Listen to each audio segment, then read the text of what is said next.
Who are you when you let go and completely surrender to a process of deep healing? Can one person alone overcome what kept you stagnant for that long? How can I get my life back? How can I get my life back? I want my life back. Who are you when one day you decide to break the cocoon and fly?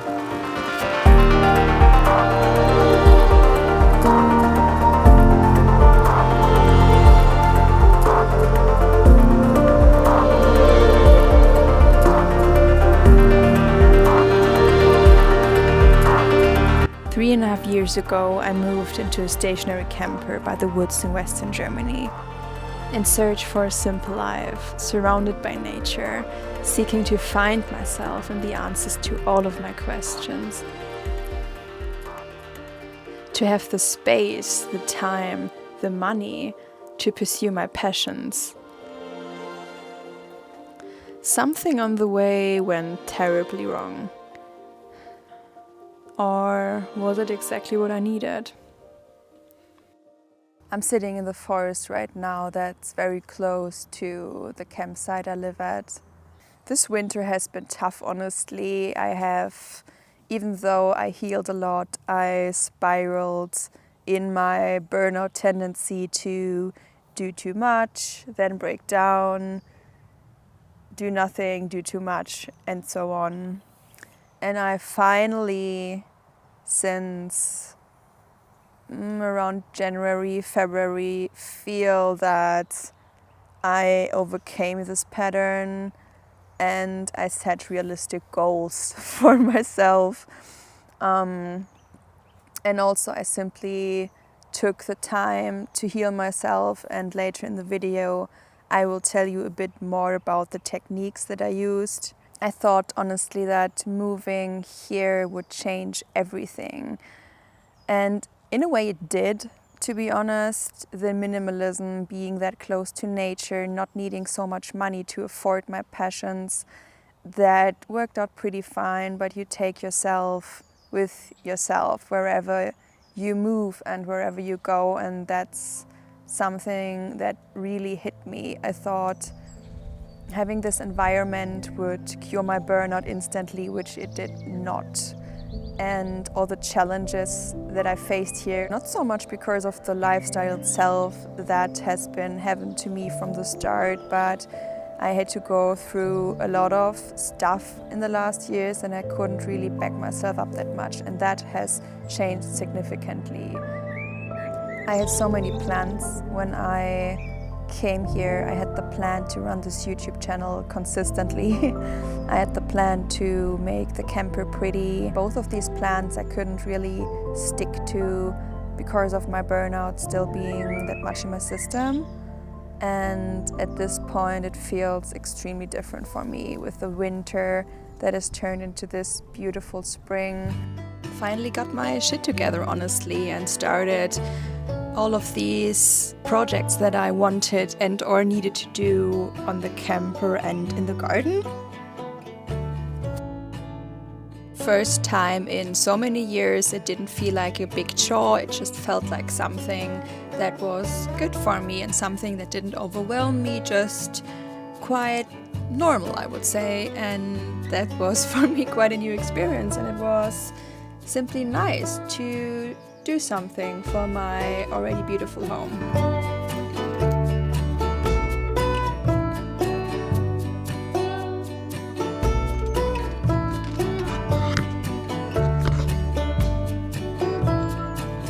Honestly, there's no better feeling than getting all these things done that have been on your to-do list for weeks and months and years on end, and it just felt so good for me to finally do these things. Even though it did get out of my comfort zone, especially replacing this broken wastewater pipe, but actually isn't that what a true balance in life really is about?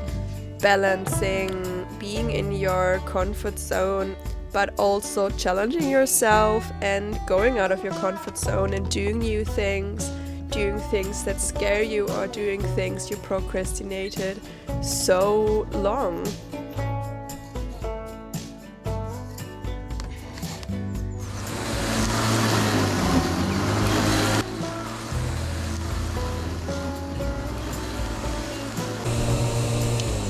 And after the first, let's say, dip into the cold water of doing more at my home, it's something I really look forward to have some time to do something, to repair something, or to do something in the garden. And I love that I could build up this relationship with these tasks.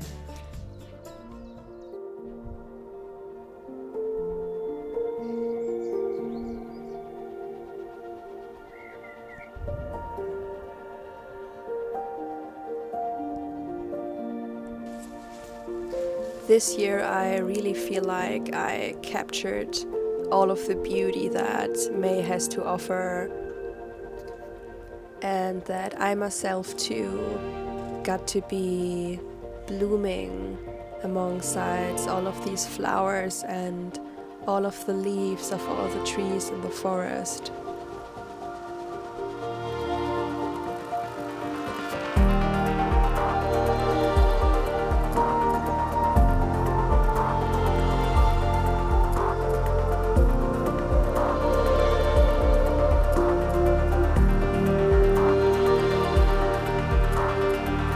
Mostly all it takes is a very small first step, a step where you transform your fear into courage, to start the upward spiral that will change your life. It's not about denying what you feel inside, or denying that there still might be fears or doubts somewhere. It's about actively choosing to be courageful in a way your nervous system still feels relaxed after a while, and after time let more and more courage into your system. You won't believe what a big gift you will grant yourself with that. When I moved here, I never thought that healing would take so much time, even though I always have been a person who was very, very consistent about her healing. And I did give it so much time, so much space. I read all kinds of stuff. I really digged so deep into the knowledge that I built up over the years according to healing techniques. And it all helped. It all helped a lot, but I really underestimated the time that it took. And this can be so easy because reflecting something and doing it consistently are two completely different things. And I needed to learn that the hard way over and over and over again. And I needed to really balance the tendencies I talked about earlier in the video and techniques I used. I could make hours and hours of videos about how I healed myself, but I want to break it down to a few basics that just come into my mind. Learning to really love yourself, to really accept yourself, to really accept the world the way it is, to accept situations that come at you the way they are, and to regulate your nervous system, to find the balance inside of you, the strength, to know when to push through, when to rest.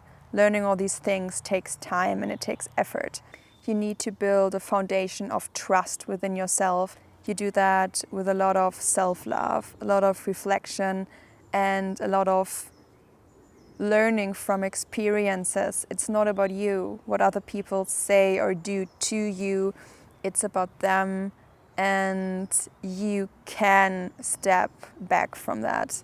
And you can be yourself, you can find yourself. And you do that by meditating, by being silent, by being in nature, and by being frequent around these things, by making a dopamine detox. That's like very, very important.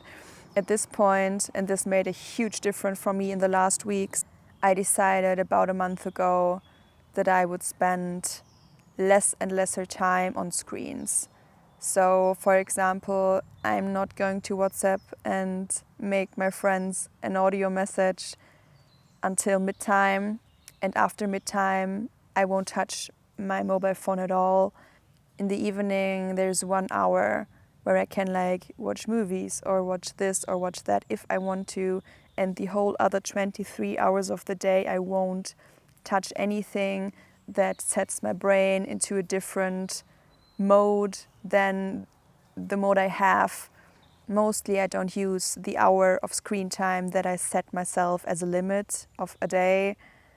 Most of the time it's around 10 minutes. I watch a YouTube video, and also I watch content that fills me up. For me, content that really fills me is content that aligns with my values, and most of the time that means content where people show that they live somewhere in nature and care for nature.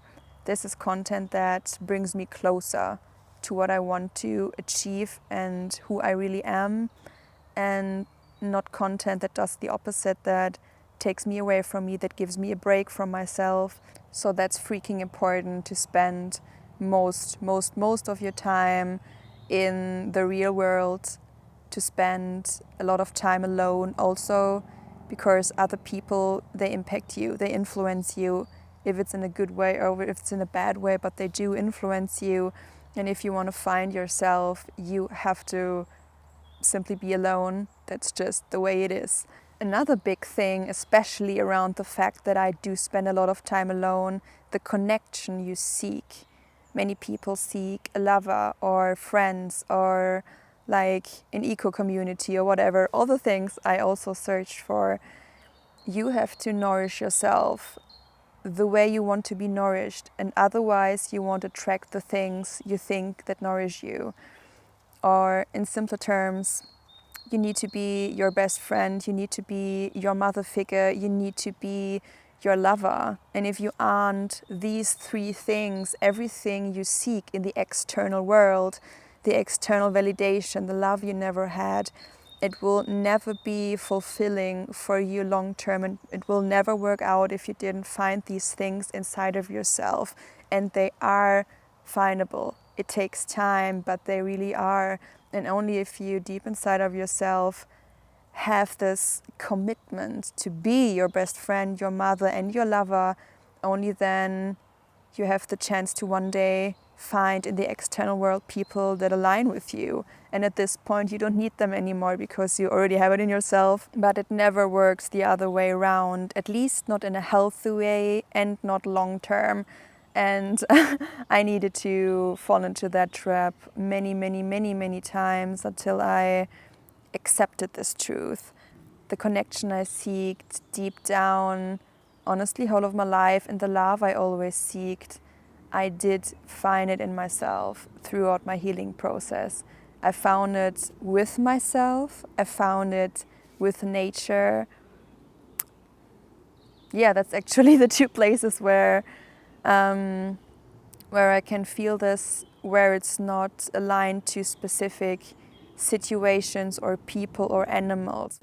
Of course, I also have a big connection to my dog Luna, or to my friends, or to my creativity. But actually my creativity is an output of the deep connection that I feel. If I don't feel connected to myself and to nature, I won't be creative and I will be anxious. And I need to nourish this, not only by physically touching myself, by physically touching trees, by really energetically connecting, and by really letting go, being in the moment and being present. Another thing that comes to mind when it comes to healing is yoga and meditation and moving your body. That's the one thing. If you want to solve any emotional problems, move your body. If you don't move your body daily, this simply won't work. You will always have emotions that are stuck in your body. You need to move your body frequently in a way that feels good for you. For me, the way that feels good is walks and yoga. So I do yoga at this point around 3 times a week, and I take a longer walk, like 5 times a week. And this is like the baseline of what you need to heal yourself. Without that, I don't ever think it's gonna work. Also, meditation does wonders. I meditate at least twice a day when I wake up and when I go to bed. But I also check in with myself an additional 2 times a day, where I like feel my chest or meditate again and just check in with myself. How do I feel? What do I need right now? And really come to rest and also calm my nerve system. It's really the small things that get you out of the big rut. And then there comes a point where you have more energy and you may do more things, but then, at least for me, there was like a shift where I felt, okay, I have more energy, but I didn't get shit done the way I wanted to. I realized that there is a time where you need to stand up, where you decide that you healed enough and that you can take everything that's going to come up with whatever you want to do. For me, it's I want to connect with nature more. I want to make YouTube videos. I want to sing. I want to make my music. And that one day you need to stand up for these things. After, and this is what I can only recommend, you have a very good baseline routine of physical movement, good sleep, good nutrition, and a good taking care of yourself system via journaling and meditating and reflecting and loving yourself, hugging yourself, doing things like that. And when you come finally closer to where you want to be, to yourself and to your goals, the most important thing is to balance yourself, balance rest and action. This has been for me personally extremely difficult in the last years, but being at the point where I'm at now, it's much easier and I can calm my nervous system so much faster than I used to. Like 2 years ago, I have let go of so many of my patterns I had from childhood and released so much of my pain. I still release pain frequently. When I feel aggressive, I may scream. When I feel sad, I may cry, and I move my body, I dance, I shake myself off. That's really something that I still need, of course, because emotions, they come and go, but they only go when you work with them and when you find a way to heal yourself with your body. The last thing I want to talk about in terms of healing and growing is finding your balance in terms of the plans that you have. For me personally, in the last years, I tended to do too much too soon. And you need to overcome this pattern, otherwise you will always fall into the trap of doing too much and falling down, being depressed and broken and starting again. To give you an example, I started being frequently in my routine in February. I started this with movement, with going for walks 5 times a week and doing yoga for once or twice a week. 1 month later, I decided to do more yoga, to do it 2 to 3 times a week, depending on where I am in my women's cycle. And then a few weeks later, I decided to do YouTube videos again. And then like a month later, I decided to do it frequently. This is a frequency that really aligned with me. It's extremely crucial if you want to go anywhere in life, to be goddamn consistent and soft with yourself at the same time, and to really balance that. If you do too much, obviously one day you burn out and you get in a rut, and maybe you can come out of that again, do too much again, get in a rut again. If you do too little, it also won't work. It's like a muscle that's underused, it will get weak, and what's weak gets broken easily. So you need to find the sweet spot where you are challenged, where you challenge yourself, but you still can calm your nervous system. You're not in total panic mode the whole time. It's doable. It's a challenge, but it's doable. I'm so grateful for myself that I did take all of this time for healing. If you are interested in any of the topics I briefly mentioned, tell me in the comments, and I might talk about that a little more in the future. At this point, I just want to thank you for watching and for sharing these last moments with me here in the forest.